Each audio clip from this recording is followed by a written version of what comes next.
next week and be presented with results from the current study to update the vision plan of the city. And one of the covenants of this vision plan is to make this a more livable city for the residents. What I see here is a case of greed versus the greater need. After receiving feedback from both business owners and residents, St. Augustine leaders are working to make the city more pedestrian-friendly.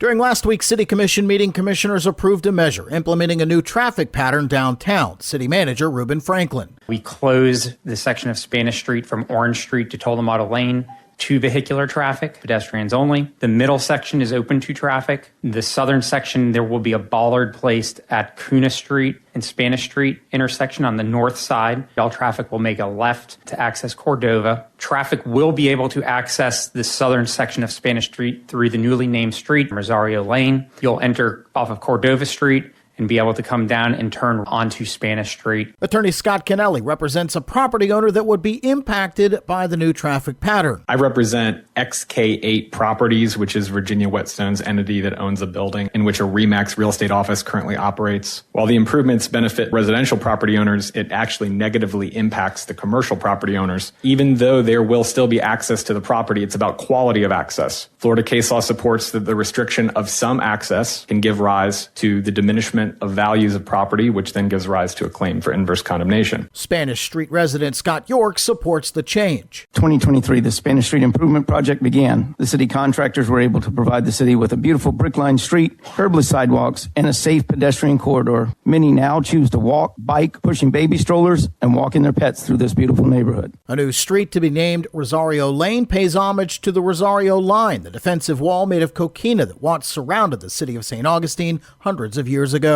For St. Augustine's Local Morning News, I'm Daryl Moody.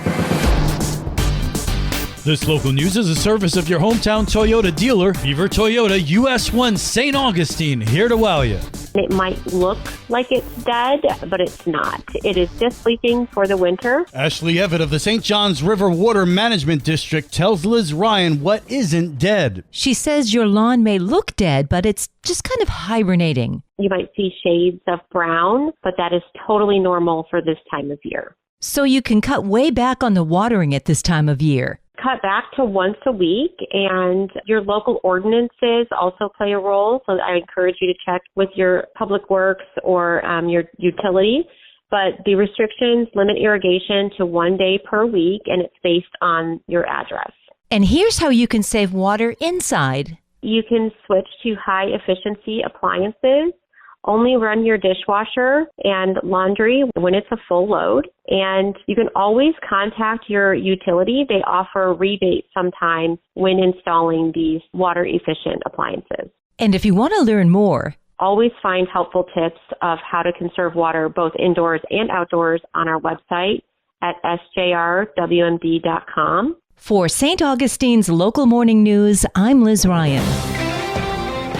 There's a full schedule of activities to enjoy through the end of the year at St. Augustine's Council on Aging River House. A variety of classes are getting underway at COA's River House. Carolyn Carger, Communications Coordinator, says there are so many you'll want to attend more than one. In November and December, classes offered include Christmas caroling, making healthy holiday treats, holiday cooking with herbs, holiday garden design, and a winter extravaganza dance and art show on December 18th. And the activity list continues. Art classes include drawing, painting, guitar, dance, and more.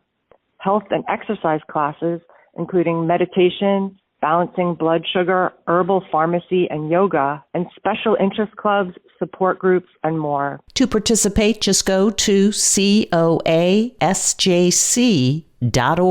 to register. For St. Augustine's Local Morning News, I'm Karen Johnson.